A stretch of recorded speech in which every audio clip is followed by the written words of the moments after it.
E é exatamente para esta nova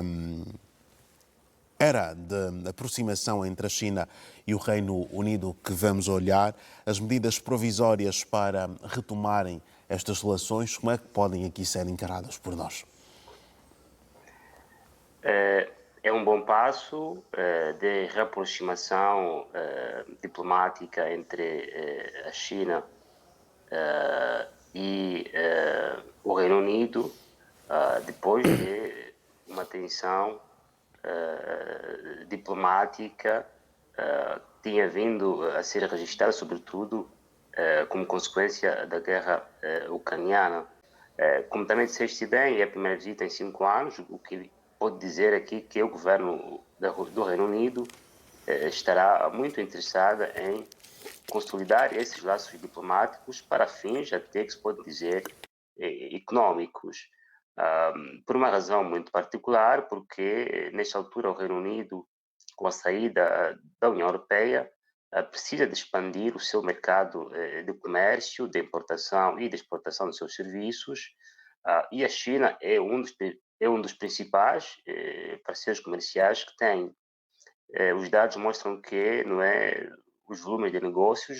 rondam os mais de 100 mil milhões de dólares, com o Reino Unido, que tem uma inflação das mais altas do G7, uma relação econômica crispada com a China pode piorar esses níveis de performance econômicos do seu país, e daí essa reaproximação à China para garantir que haja essa fluidez na comercialização dos bens britânicos, digamos assim, para os mercados de consumo da China. E também se pode perceber como uma espécie de antecipação dos efeitos negativos que poderia ter essa inflação do Reino Unido na reconfirmação do atual governo nas próximas eleições de 2024. Se os níveis de inflação continuarem a ser os mais altos do G7 e, segundo até dados publicados recentemente da escola The London Business School, dizem que não é, a saída do Reino Unido da União Europeia terá contribuído em cerca de um terço da inflação, aumentando em mais de 8 bilhões de dólares os custos adicionais. Ou seja, se estes níveis continuarem, poderão complicar as contas eleitorais para a recondução do atual governo britânico nas eleições de 2024. Enfim, é uma visita importante. Também do ponto de vista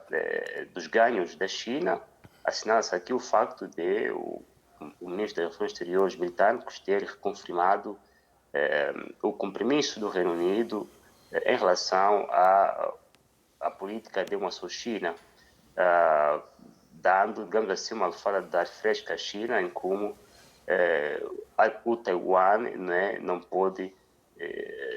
ter ambições de se tornar independente, porque a política de One Só China quer dizer isso, que se mantém o status quo e que Taiwan não pode ter ambições de ser Estado independente. E essa confirmação deste posicionamento do Reino Unido em relação à One China Policy é importante para o governo chinês. De resto, não é? Falou-se também das possibilidades de reabertura de canais de comunicação, que é importante, não é? Nas relações Estado a Estado. Podemos identificar nesta reparação dos laços diplomáticos ou nesta reaproximação pragmática benefícios que acabem por transcender os países também, ou seja, benefícios para a economia mundial e para outras latitudes também? Há sempre efeitos colaterais positivos, colaterais, não é, nas relações comerciais entre as grandes economias. Como sabemos, o Reino Unido faz parte do G7, a China, embora não sendo parte do G7, é simplesmente a segunda maior economia do mundo, e de consequência, quando há constrangimentos das relações comerciais entre essas economias que são maiores, tendem a ter efeitos colaterais negativos nas outras economias, menores ou maiores,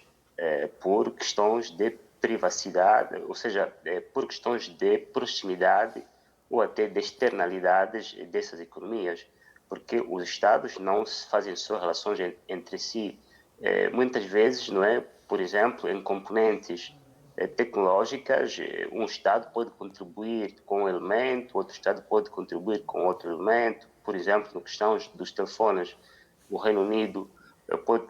contribuir com a mão de obra, a China pode contribuir com a tecnologia, o Congo Democrático pode contribuir com matéria-prima, enfim, nas relações comerciais, não é? Quando há uma crispação entre dois atores, acaba sempre por ter efeitos colaterais negativos em terceiros estados, porque também participam de forma direta ou indireta nessa relação comercial. Nesta ótica, quando há uma relação positiva entre os estados, no caso entre o Reino Unido e a China, pode ter efeitos positivos nos outros estados, quer os estados do corredor pacífico, quer também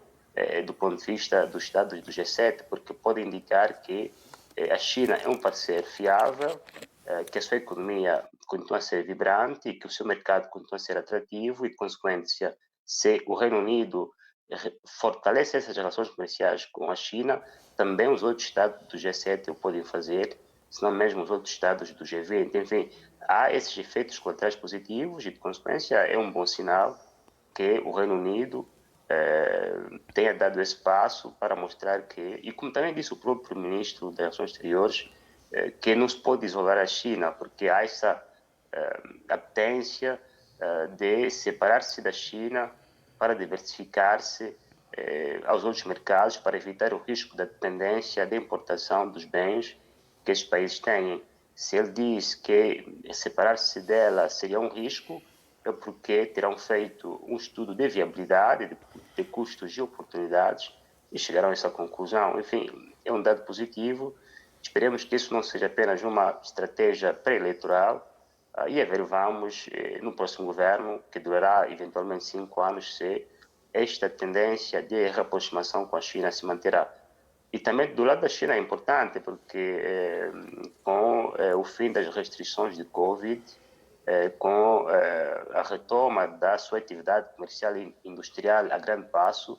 precisa de ter de outros estados, das outras economias, esta aceitação, esta reconfirmação para garantir, não é, passos de crescimento da sua economia cada vez mais robustos para o seu mercado, para a sua população